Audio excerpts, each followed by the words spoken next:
Hello, welcome to the channel Why Stories. Enjoy watching. Gisela Vincente, I'm already halfway home, Armando said, holding the wheel with one hand and the phone with the other. The road is absolutely terrible. I'm not going back. On the other end of the line, the chief of the hospital where Armando had worked for 10 years begged him to come back and perform emergency surgery on a patient with acute appendicitis. Armando had already performed one 2-hour surgery today. There were no complications, but he was very tired. Actually, he had been tired a lot lately. In 6 months he could have already started to prepare his papers for retirement. His experience as a surgeon was enormous, but the fatigue was accumulating and was draining his strength. Gisela Vincente, Armando continued, Paulo Toro is on shift now. He can handle it without my help. It's time for him to start performing surgeries himself, and he can handle a patient with appendicitis. Believe me, he can do it. The guy may not be confident, but he's very smart. Armando finished the conversation and took the steering wheel with both hands. It was the end of November, but it was snowing heavily today, so he could barely see the road ahead. The snow, which had melted during the day, was already frozen by evening and rustled under the wheels of the car as if it were broken glass. I'm so sick of it.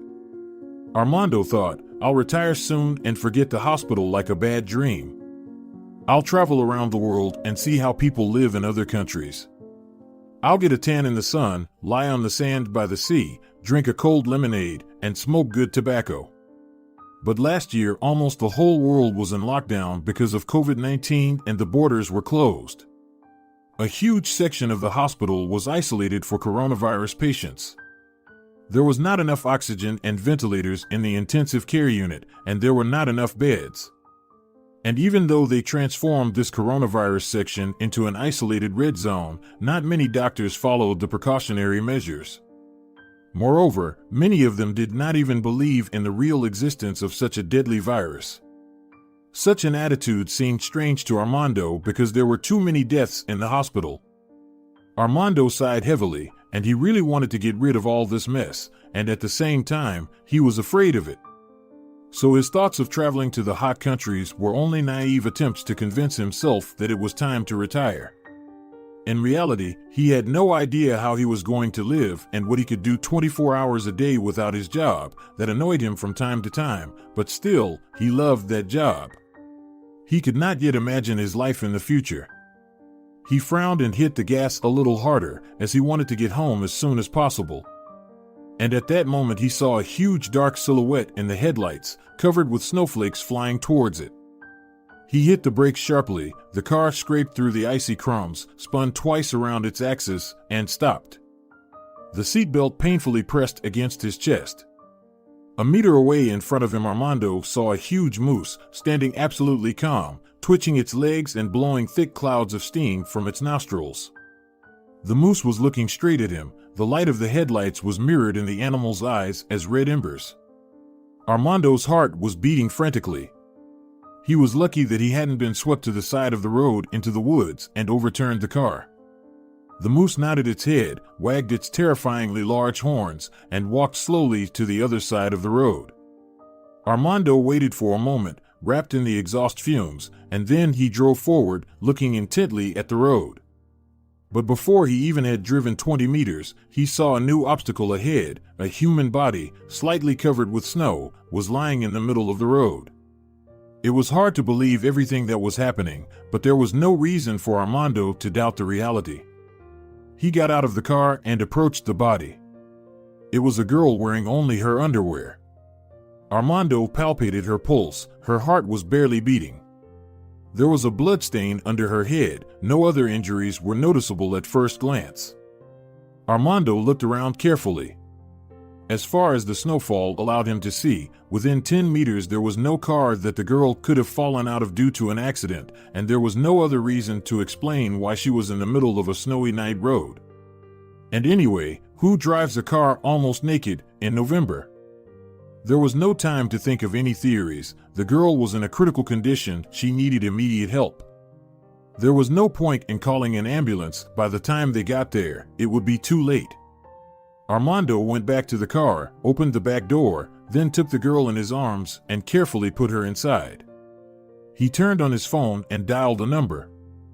Gisela Vincente, how is Toro doing? Has he started the surgery?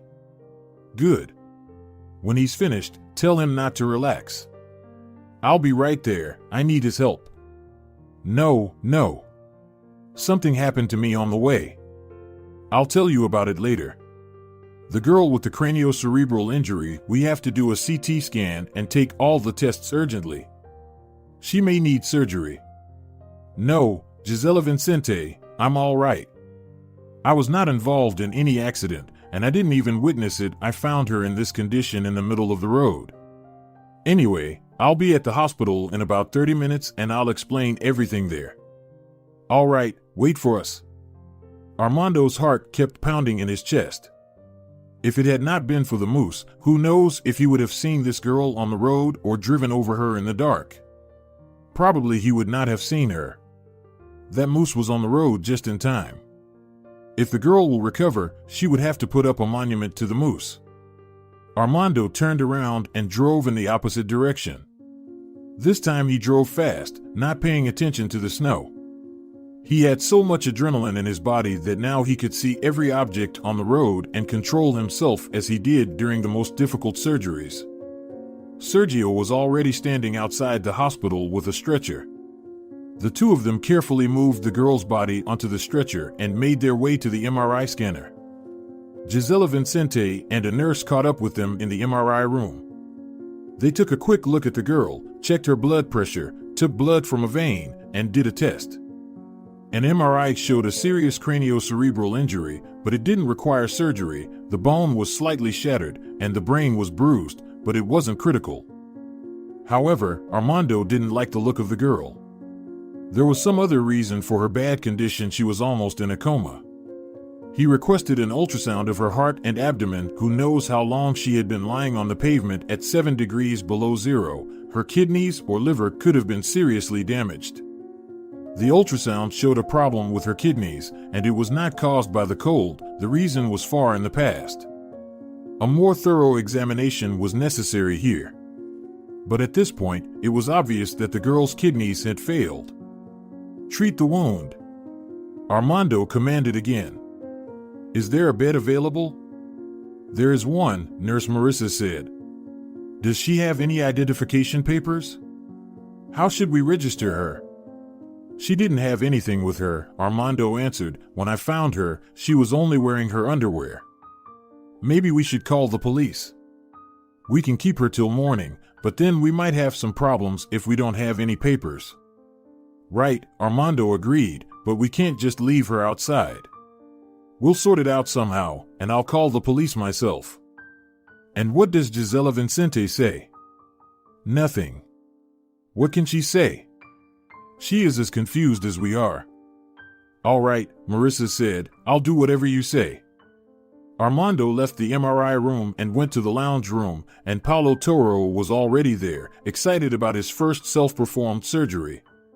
He was greedily drinking strong black coffee from a huge mug. How did it go? Armando asked. Well, it's too early to say anything. I don't want to jinx it. Toro said, extinguishing his cigarette.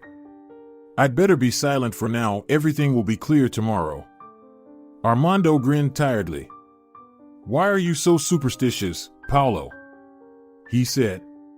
It is the easiest of all types of surgeries. It is the easiest for you, but for me, it is the first surgery without anyone's supervision.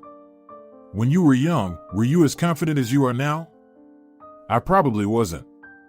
I can't remember those days. It was like 100 years ago.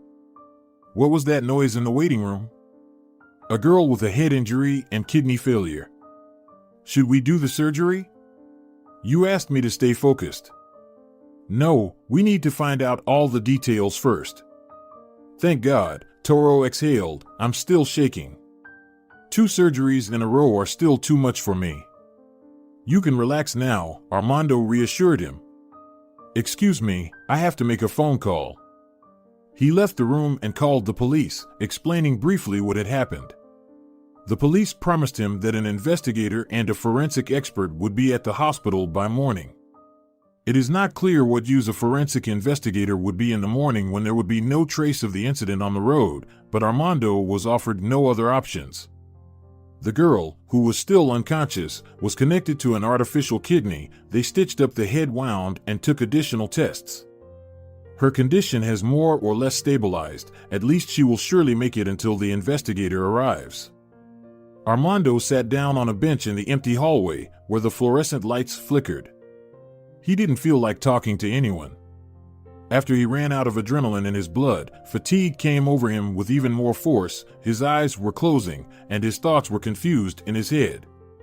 He fell asleep with his back against the cold wall, shuddering from fragments of nightmares, in which a huge moose appeared before him and stared at him with red, unblinking eyes. He was awakened by a noise in the corridor. Armando looked at his watch. 4 a.m. Soon he saw Gisela Vincente and two men approaching him. "Armando," Gisela said, "these gentlemen are here to talk about the girl." "Hello," one of the men said. He was in his 50s, with a mustache and a flattened nose, as former boxers often have. Aniceto Benitez, he introduced himself, the investigator. "Let me ask you a couple of questions, and then we'll draw up a report." "Yes, sure." Armando stood up and shook his hand. "Nice to meet you." The other man, who was very young, just nodded and didn't say anything. Apparently, he was a forensic investigator. He had a small plastic case in his hand, similar to a medical case. The conversation was short. Armando outlined to the investigator all the details of what had happened. He even mentioned a moose. The investigator nodded, writing something down in his notebook. "Well," he concluded at the end of the story, "can you show me the place where you found the girl?" "I guess I can," Armando answered uncertainly. "It was dark and snowing. But I'll try to show you roughly where it was." "We need not roughly, but exactly the right place," forensic investigator said. "I will try." They entered the room where the girl was. "So, the girl never regained consciousness?" Aniceto Benitez asked. "No, she didn't." "How bad are her injuries?" "Severe brain injury." "Vidal, do you understand what this is about?" The investigator turned to the forensic expert. "Absolutely," he answered, carefully taking the girl's fingerprints. "I'll also take DNA, maybe we'll find it in the database." "The coma seems to be minor," Armando added. "The pupils react to light. Hopefully, she'll go into a vegetative state." "How long might that last?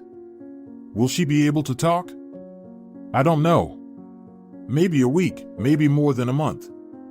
But she won't be able to talk for a long time anyway. In addition to the injury, she has a serious problem with her kidneys." "What kind of problem?" "Terminal chronic renal failure." "What does that mean?" "She can't live without a hemodialysis machine. If the tests confirm the preliminary diagnosis, she'll need a kidney transplant." "Wow." The investigator shook his head. "This poor girl had such bad luck. Will she survive at all?" "Her body is young, she will fight for life. And we will help as much as we can." "She didn't have any ID?" "No." "No signs of sexual assault?" "Did you check?" "We did, but there was no sign of sexual assault."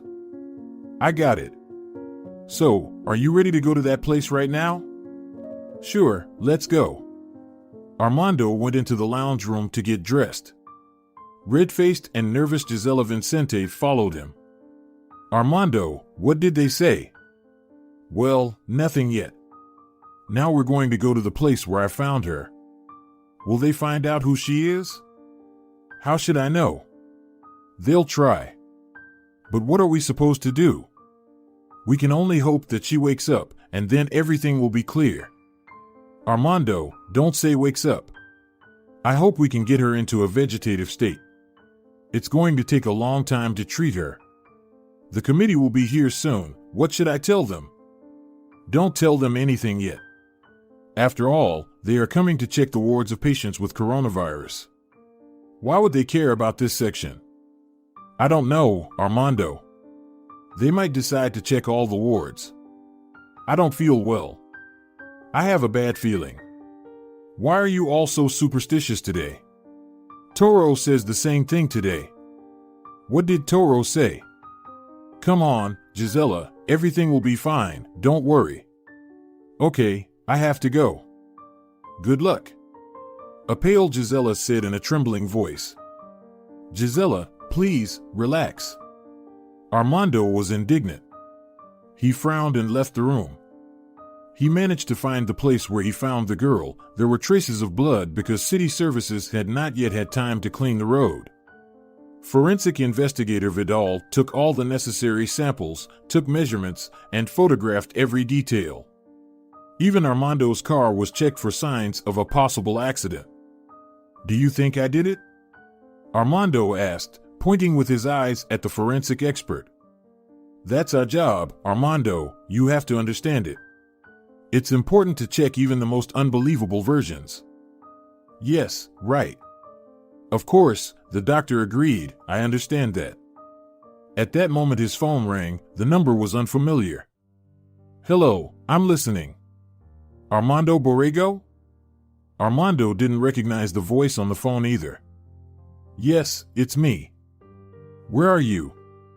Are you all right? Who's asking? Major says.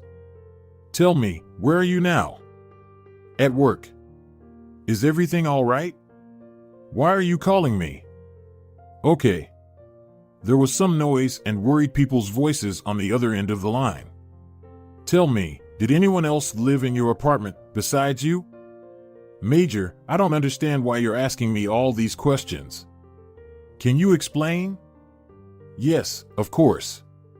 I'm sorry. Here's the thing. I guess you don't know yet. Anyway, I think you'd better come over to your place right now. Then you'll see everything. Well, Armando was getting worried. I can't come right now. Would you be so kind as to explain everything to me over the phone? All right, the major hesitated for a second. You live in apartment number 43, right? Yes, right. A gas cylinder exploded in the apartment downstairs. What? Armando froze in place. Gas.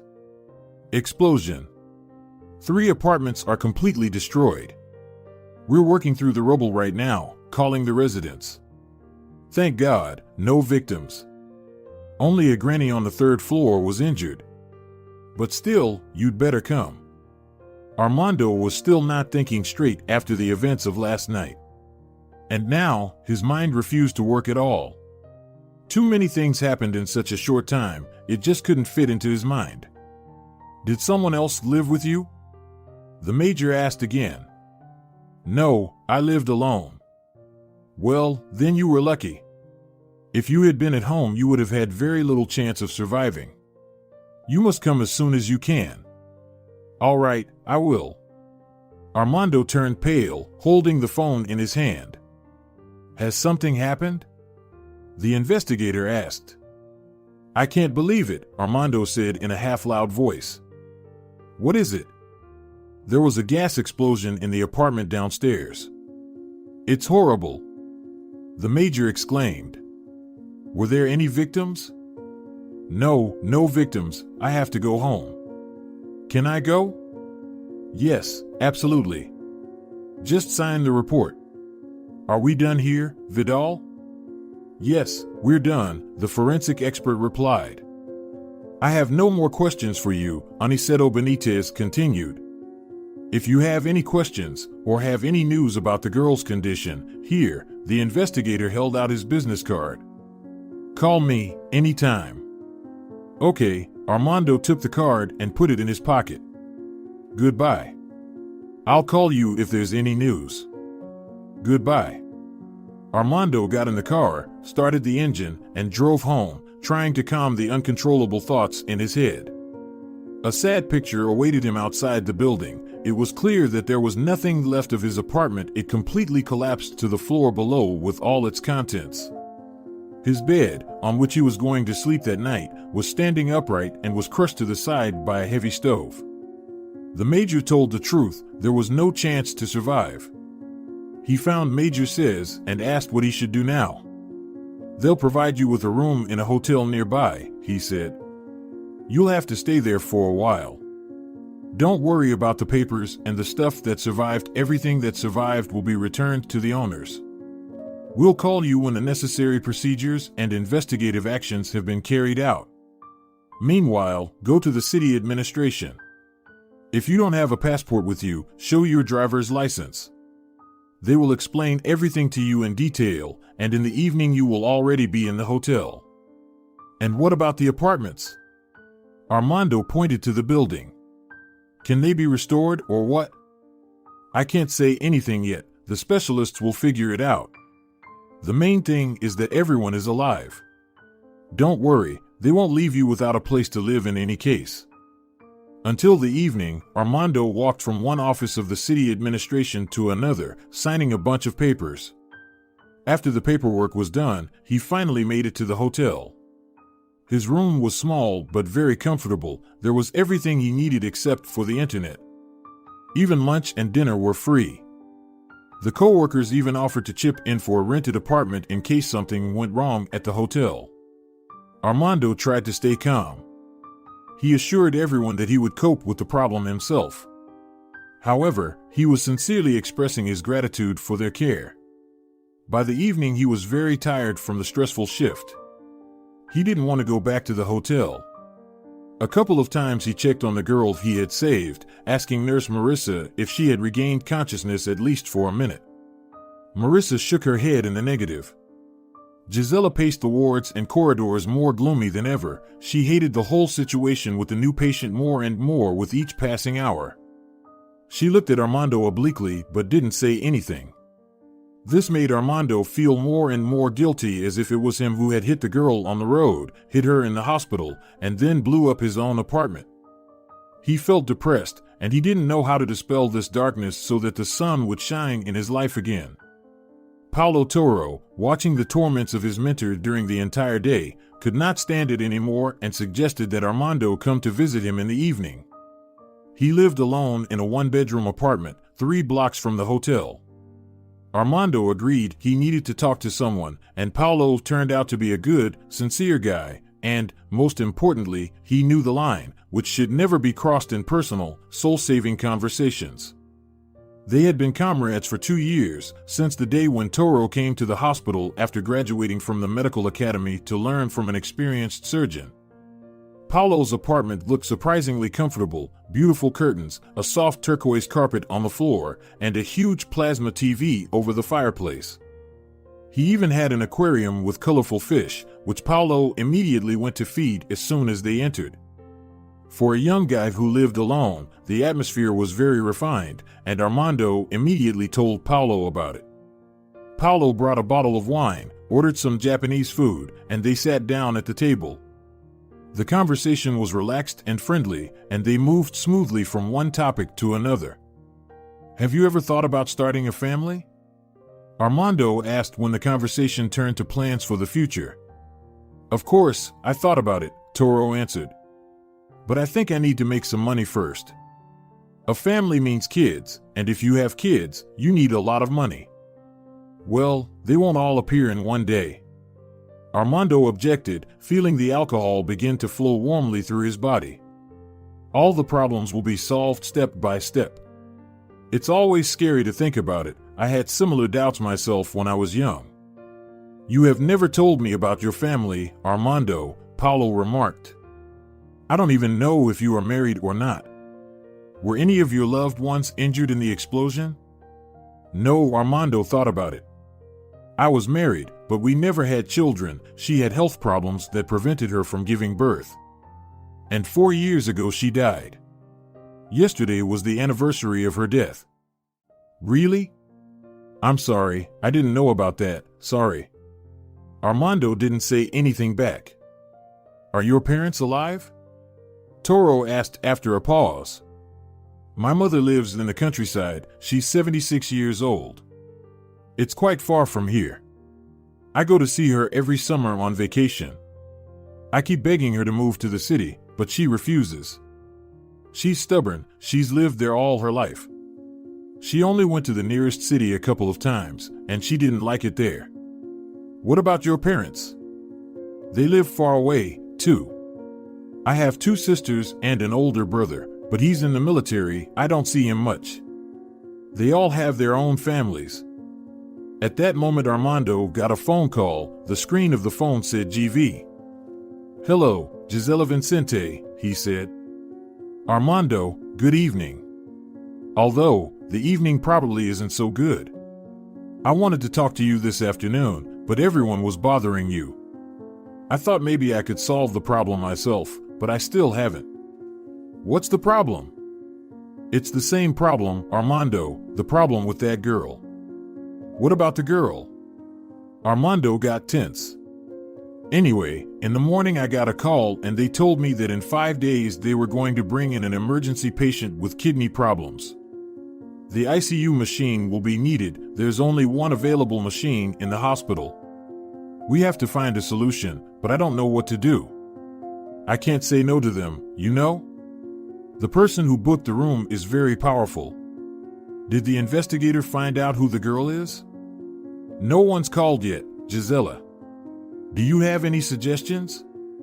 I don't know, Armando. We have to take her somewhere. I had a premonition we'd have problems with her. Where should we take her? Armando raised his voice a little. First of all, she's the only witness so far. And secondly, we should not move her. She will not survive the transportation. Yes, I understand, Armando. You have to talk to the investigator. Maybe they will find some relatives. Then we'll have time to do the transplant. There's no other way, Armando. Think about it, because I don't know what else to do. Okay, Gisela, I'll think about it. Don't rush yet, we'll find a way out. Yes, Armando, find a solution and hurry up. Gisela said and hung up. What happened with the girl? Did something go wrong? Paulo asked when Armando put away the phone. In 5 days, the room the girl is in needs to be vacated and prepared for an important patient. Wait, I'll make a call, and he looked for a business card and dialed the investigator. But the investigator had no new information. Surveillance cameras at gas stations and stores near the highway did not capture the stranger. No reports of a missing person had been filed. It was as if she had just dropped out of the sky, not a single trace. And no fingerprints were found in the database, nor was her DNA. Wow! Toro was surprised when Armando told him the details of the conversation. If she were a criminal, she would have been quickly recognized. And a law-abiding person is not so easy to find. Armando, there is only one solution. What solution? A transplant. We need a donor. We certainly need a donor, but where to find one? Armando shook his hands. By law, only relatives can be donors. Even husband or wife are not allowed to be donors. But anyway, you're right, there's only one way out. Moving her somewhere is just a deliberate murder, and I won't let that happen. She saved my life. If I hadn't found her on the road, I would be trapped under rubble in my apartment. Yeah, Toro agreed. You would most likely have died. If you saw what my bed looked like, you'd be speechless. And the girl was saved by a moose, can you imagine? If it hadn't been for the moose, I would have just driven over her due to the snowfall. It's all so strange. If anyone had told me that story, I wouldn't have believed it. And it turns out that I'm the only one who's responsible for the girl now. I sensed it from the start. What shall we do now? Toro asked, and this sounded surprising to Armando. Paulo unconsciously became involved in the situation. He considered himself a part of it. And Armando was very grateful to his companion for this. You know what, Paulo, Armando decided I'll stay at your place tonight. Is it okay? Yes, sure. It's very late, there's no point in going anywhere. Stay here. And tomorrow I'll go to the lab to talk to Lucia. She starts at 7 a.m., right? Right. What are you up to? If all goes well, I might need your help. What kind of help? I'll tell you later. It's too early to talk about it. I have to make some calls first, talk to the right people. Oh, I wish it would all work out. But it has to work out, Paolo, Armando said. Since fate has chosen me, it can't be just a joke. I don't believe it. Okay, it's time to go to bed. Have you become superstitious, too? Okay, Toro said, without asking too many questions. I'll make a bed for you in the living room. In the morning, Armando went to the lab at the hospital without even saying goodbye to Paolo, who was still sound asleep. Lucia was already there. Armando took his urine and blood for analysis, then went and took x-rays of his kidneys. Just as he had hoped, a comparative analysis with the girl's results was positive. By noon, it was already quite clear that his kidney was a match for the girl. The only thing left was to assemble a team of transplantologists and anesthesiologists in order to organize a transplant in 4 days. Armando had assisted in liver transplantation a couple of times, so he knew a lot about such surgeries. During his work as a surgeon, he got a lot of powerful people who were very grateful to him. He helped some of them with recommendations or helped to find a place in a prestigious clinic and performed surgeries in critical situations. Many powerful people, their wives, and their children owed him their lives to this day. Armando never took money for his services, and even his late wife scolded him for that. Everybody does that. And never once did he ask for anything in return. But now he saw no other option. His university friend, a transplant surgeon specializing in kidney transplantation, agreed to help for a modest fee, but only if he could be guaranteed that there would be no bad consequences. Years ago, Armando turned down a job in the capital for a fellow student and went to work in this city. They were only nominally friends, but Olegario still owed Armando.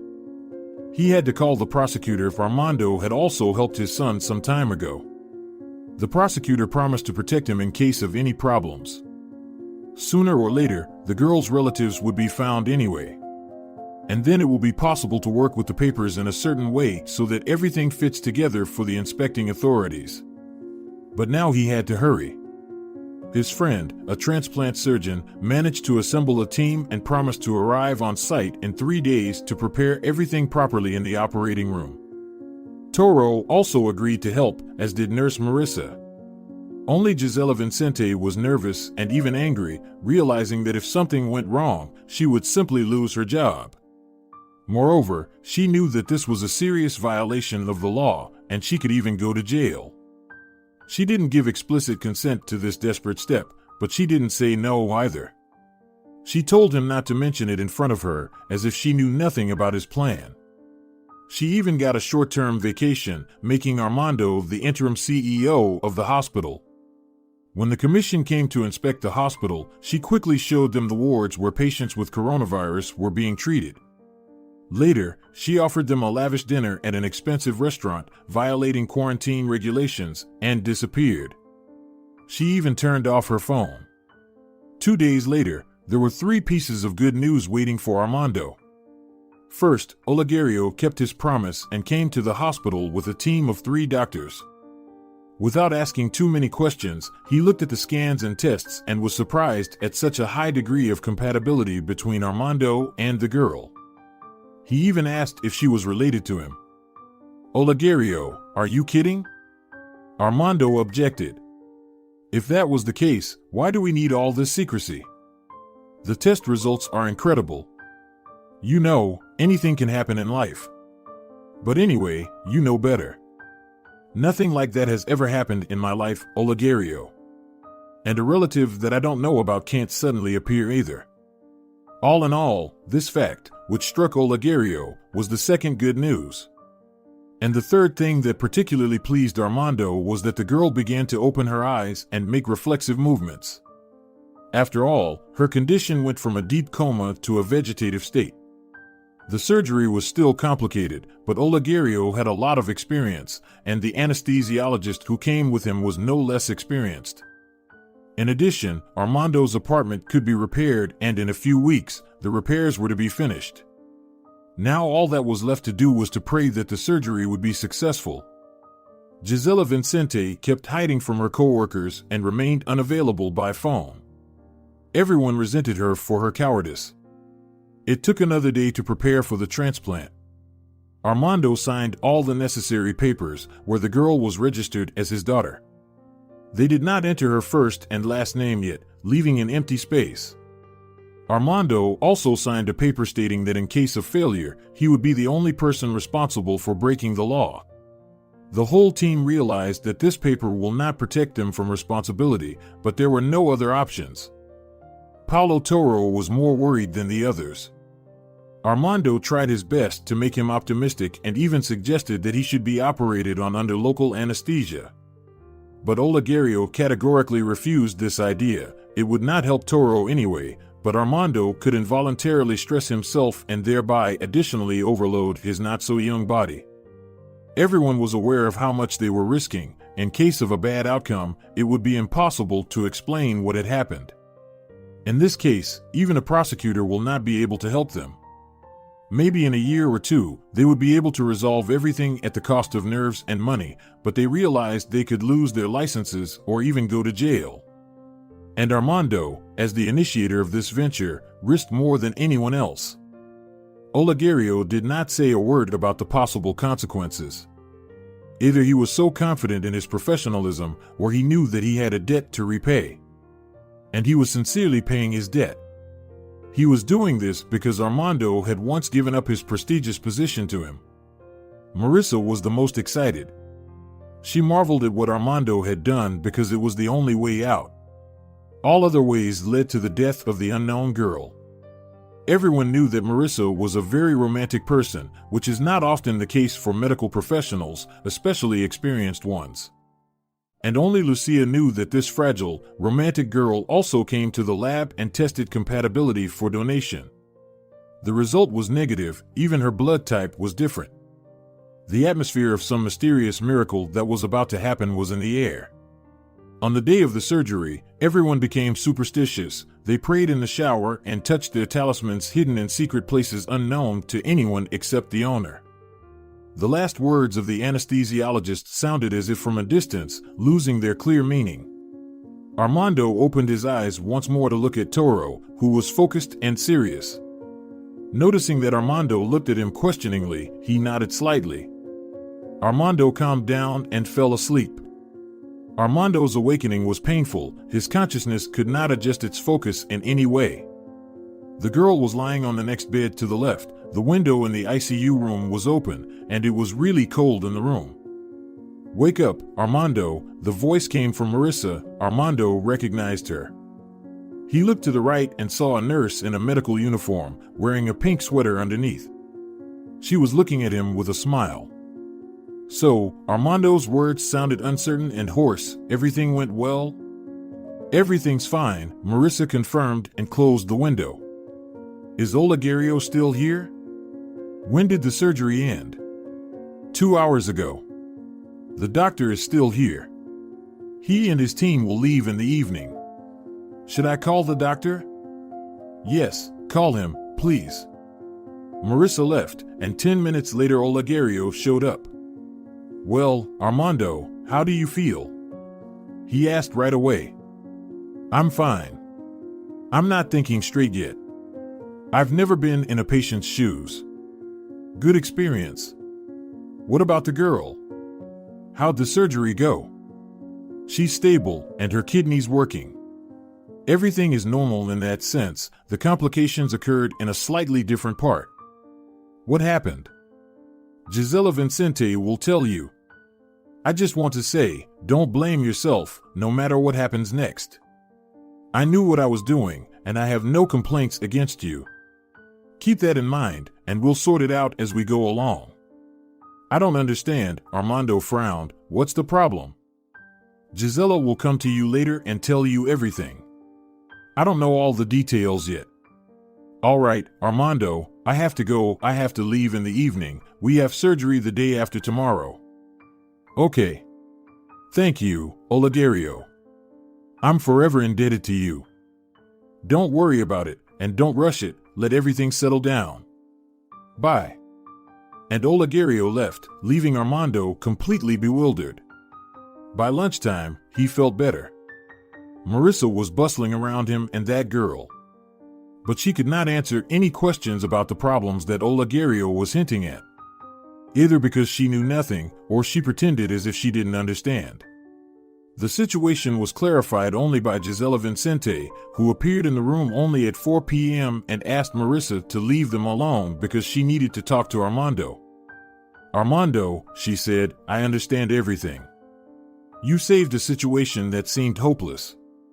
You're just incredibly lucky. I don't know what gods you prayed to, but they were on your side.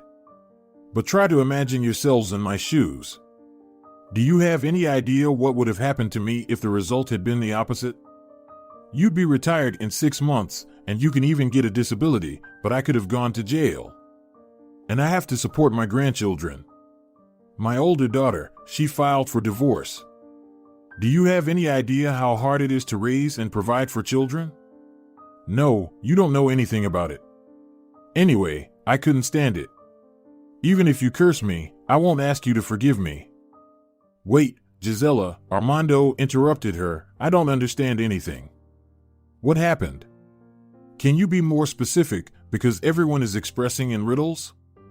"Yes, of course. More specific," she said. "Yesterday I called the authorities and informed them about what was going on in the hospital. I couldn't stand it. I was so nervous. I couldn't believe the successful outcome of the surgery. Tomorrow investigators and officials from the ministry will come. I just wanted to tell you about it. You will have to be responsible for that. I just wanted you to know that it was me. It's all because of me. I also told Olegario about it. He knows. You should take care of the others, too. Their fate is in your hands. Do you realize how many problems you have caused by your reckless action?" Armando listened to the long monologue of Gisela Vincente and closed his eyes, surprised that everything she said did not bother him at all. The important thing was that the surgery was successful and that girl would live. Now there was no time limit. Now there would be plenty of time and he would sort it all out. At that moment, the problem that seemed apocalyptic to Gisela Vincente looked so insignificant to Armando that he could postpone worrying about it for later. He smiled, and a hot tear rolled down his cheek. "You're just like Blessed Augustine," Gisela said in surprise. "Everyone in this hospital seems to have gone crazy. Okay, you can keep smiling, but I have to go. Come to your senses and... Anyway, you don't work here anymore. I fired you. Goodbye." "Where am I?" sounded from another bed. Armando opened his eyes and looked to the left. It was the girl's voice. She looked around in confusion. "Where am I?" she said again and then coughed. "Oh my God," Gisela exclaimed as she was about to close the door behind her. "Marissa!" she shouted loudly into the corridor. "Where are you? Come here, hurry up." And Gisela Vincente left the room, not wanting to be involved in anything. Marissa came running and rushed to Armando, but he stopped her, pointing with his hand to the neighboring bed. "Oh my goodness," the nurse exclaimed. She woke up. "Where am I?" The girl kept asking the same question, coughing harder and harder. "At the hospital. You are at the hospital." Marissa ran up to her. "You can cough, just be careful, and please don't try to stand up or make any sharp movements. And don't worry, you're all right. Do you remember your name?" "Nadi," the girl said after thinking for a second. "And what happened? How did I get here?" Marissa's eyes were already wet. "Nothing," she took Nadi's hand and said. "You are safe now. They found you on the road. Do you remember what happened to you? What are your last memories?" "No," the girl shook her head. "It's hard to remember. I have a headache." "Headache? Does it hurt a lot?" "A lot. I'm going to give you an injection. Wait a minute." "Okay," Nadi said and turned her head looking at Armando. Nadi, the man thought to himself. Such a beautiful name. He smiled as he looked at the girl. He could no longer hold back tears. What would happen to him tomorrow or the day after didn't matter to him. It was no big deal. The important thing is what was happening here and now. 2 more days passed. The euphoria of a successful surgery and the rescued girl coming to her senses had faded a little.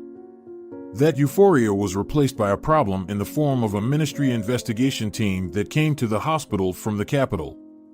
Armando was already able to get up and walk around the hospital. Moreover, after he was questioned and signed a statement that he would not leave the city, he returned to the hotel that same evening. He was forbidden to talk to Nadi, and a policeman sent from the capital was on duty outside her room. She was the only witness, and, given the favor Armando did for her, the investigation suggested that he might have had some influence on her testimony. Her new kidney was working properly, her body showed no signs of rejection. Nadi could eat on her own and even walk to the toilet, but the doctors decided to keep her in the intensive care unit for a while. The investigator Gisela Benitez came twice during this time and questioned Nadi in every detail, but he still didn't learn anything about her story. He also talked to the doctor before he left. "Armando Alvarez, I overheard you have a problem," he said. "The main problems are over," he answered, "and I'll handle everything else." The investigator thought for a moment and then said, "You did a great thing for the investigation. You saved the life of the witness. Without her testimony, everything would have remained a mystery for a long time, and most likely we would have never solved the case. I'd like to help you in any way I can if you need anything from my side. Keep that in mind. I understand that a commission from the capital can get you in trouble, so call me anytime." "You know," an unexpected thought occurred to Armando, "perhaps I will have one request for you." "Tell me, I'll do my best." "I have an idea. It may be silly, something like a last attempt to save the situation. But still, it's worth checking out. Armando Alvarez, believe me, there are no silly ideas in such complicated cases. You can't even imagine what insane assumptions turn out to be the only right ones. So, feel free to tell me what you came up with. You have the result of Nadi's DNA test, right?" Armando asked. "Yes. I'd like to compare my DNA with it." "Really?" The investigator figured it out quickly. "Do you think Nadi might be related to you? I saw in your file that she was listed as your daughter in the medical records. Do I understand you correctly?" "Yes. There's no objective evidence to prove it. But what if there's a chance?" "All right. When you feel better, stop by the police station and talk to Vidal Solar. You already know him. I'll let him know. He'll do it properly." "Thank you, Gisela Benitez." "You're welcome. All the best, and get well soon." And the investigator left. As soon as Armando left the hospital, he was immediately overloaded with so much to do that he couldn't think of anything else for a whole week. At first, he was busy with the apartment, which was about to be repaired. Then it took him a long time to find a lawyer who would be willing to handle an illegal surgery case, and there wasn't enough strength yet to keep up with everything. Armando returned to the hotel in the evening exhausted and fell asleep immediately so that in the morning he could start fighting for his freedom and his life again. And the conversation with Nadi seemed more and more necessary. Gisela Benitez was right. Armando's stupid assumption was 100% correct. Or rather, 99.9%. His DNA matched Nadi's by 99.9%, which meant that she was his biological daughter. It seemed absolutely impossible, but Vidal had checked 3 times. Now it was an undeniable fact. It certainly turned the whole case about the illegal surgery in his favor, but he still had to make an official request for analysis at an independent lab, attach it to the case, and convince a lot of people. It could even take a year, at least that was what the lawyer told him. And yet, the black stripe that had begun on the road, when he braked the car in front of a moose that had gotten in his way, was over, and now everything around him was just blinding his mind with a crystal white hue. Now even Armando, who was a skeptic, believed in miracles. How else could everything that was going on be explained? But the rational reasons must have existed, and Armando searched intensively, getting into the most secluded corners of his past. And he found them. Strangely enough, he had completely forgotten about an episode that had happened 23 years ago. At that time, he and his wife desperately wanted to have a baby. His wife visited the best clinics, at the same time going to other healers in remote forests and villages, and Armando became a true believer, praying in all types of temples to the Almighty to show them His mercy. He lit candles in churches, paid donations, and spoke to priests and to people who claimed that a similar miracle had happened to them. Armando even became a donor, believing it would be fair to share the chance to have children with others. But his prayers didn't seem to reach the Lord. Or maybe the Lord had completely different plans for Armando. Clinics and healers were powerless, too. That time it was their last attempt. After that, they accepted the situation and never talked about it again. Later, they even considered adopting someone. His wife wanted a girl. But soon his wife became ill, and they did not have time for a child. Armando suddenly remembered it in the middle of the night. With a pounding heart, he jumped out of bed and started pacing the room from corner to corner, not knowing how to control the urge to shout out loud about his discovery. He took the phone and wanted to call Toro, but when he looked at his watch, he stopped himself. He couldn't fall asleep again until morning, and the first thing he did was go to Aniceto Benitez to get permission to talk to Nadi. The DNA tests were included in the case, which Aniceto Benitez handled himself. He completely changed the course of the case, so there was no reason to forbid Armando to have contact with the witness. So Aniceto Benitez gave permission. Armando immediately drove to the hospital. On the way, he bought a beautiful bouquet of flowers and kept thinking about what he would say to his unexpectedly found daughter. But he still couldn't find the words that felt right to him. In the corridor, Armando met Gisela Vincente. She lowered her eyes and walked past him without even saying hello. Armando had no hard feelings for her, he just didn't want to think about her for a second. The policeman at the entrance to the ward looked at the permission and let him in. Nadi was alone in the room. When she looked at the visitor and recognized him as her savior, she smiled. "Hello," she said quietly. "Hello, Nadi," Armando said excitedly. "So, we can finally talk. How are you?" "I'm fine. Were you allowed to talk to me? Is the investigation over?" "Oh, I'm sorry, that's not what I have to say. First of all, I want to thank you very much. I don't know what I did to deserve such a sacrifice from you." "Don't, Nadi," Armando interrupted her. "You don't have to thank me, but I have to thank fate for bringing us together." She looked at him in surprise. "I do not quite understand you," she said. "Excuse me, have I missed something?" Armando put the bouquet on the nightstand next to Nadi and sat down on a chair next to her bed. "I'll explain everything to you later.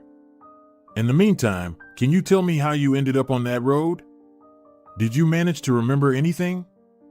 "Yes, I remember now. I was on my way to the capital, and I had to be there in the morning. I had a meeting with readers there, a last meeting, and the presentation of my new book." Nadi fell silent while thinking. "Are you a writer?" Armando asked. "Yes." The diagnosis was clear. There was a month left to live, so I was summarizing my life. "What about your relatives?" Armando interrupted her again. "Do you have relatives? Was the transplant possible?" "I have only Mom, but she also has kidney problems. There was no way she could become a donor, and I was 133rd on the waiting list for donor organs. You know I wouldn't make it. My mother suffered a lot because of it. When I was already on my way, I got a call that she had been taken to the hospital with a heart attack. It was night and it was snowing heavily. Obviously, I turned around and rushed home, canceling all my appointments. I met a man on the road. He was freezing, dressed lightly, with only a backpack. He needed to get to a nearby neighborhood, so I agreed to give him a ride. He seemed strange to me at once, but I did not pay much attention to this. All my thoughts were about my mother, about the presentation, and the fact that it will probably never happen anymore. An hour later, something happened that I still can't remember in detail. Anyway, this guy decided to just steal my car. He hit me on the head, and I only woke up in the hospital. And how's your mom? Did you call her? She's okay. She's getting better. She's doing more or less fine. I was in such trouble, and you saved me, both then on the road, and later, when you brought me back to life. Now it's your turn to tell. Nadi smiled tiredly again. My story, Armando began, my story will seem fantastic to you. But, believe me, it took me a long time to convince myself that it's not a dream, but a reality. Do you know what are the chances of dying from a shark attack? No. 1 in 264 million. What does that mean? It's even less chance for a donor to meet his biological child. That's how the system works. What? Nadi got up in bed. Are you saying that? Yes, I want to tell you that you are my daughter. I'm sorry it came out so twisted and unexpected for you. Nadi collapsed back onto the pillow and stared at the ceiling. Unbelievable, she mumbled. I guess you're sure of that since you dared to tell me. The DNA test was a 99.9% match. There was no doubt. I knew my mother was artificially impregnated, but I couldn't imagine such a thing. Meeting on a snow-covered highway in the middle of the night, away from the cities, and under such circumstances, and with such an outcome. Unbelievable. She repeated again. I agree, Armando said, unbelievable, but it's a fact. It's been 5 years. There was a lot of snow in the winter park this year, and the kids were making snowmen. They even had a contest to see who could do it better. Armando, dear, come to mommy, you're covered in snow from head to toe. The 3-year-old toddler turned around and waved his hand. I'm with Grandpa, he lets me play. Nadi, come on, let him play some more, please. In 20 minutes Paolo will finish the surgery, and we will go home together, Armando Sr. smiled, looking at his grandson. And Nadi just sighed and continued the conversation with the nurse Marissa. They had become good friends, and now discussed the new purchases. Ah, there's Paolo. Armando smiled when he saw his son-in-law. Toro is a good guy, kind and decent. And Nadi feels safe with him, just like behind the stone wall. And Grandpa Armando will always help them if they need his help. He can babysit his grandson or visit Nadi's mother and help with household chores. After all, they are family. They are involuntary relatives, but still, they are a real family. Armando had never even dreamed of such a family and planned to live the rest of his life alone. But it turned out amazingly. Miracles happen. If you're enjoying it as well, leave a like and subscribe.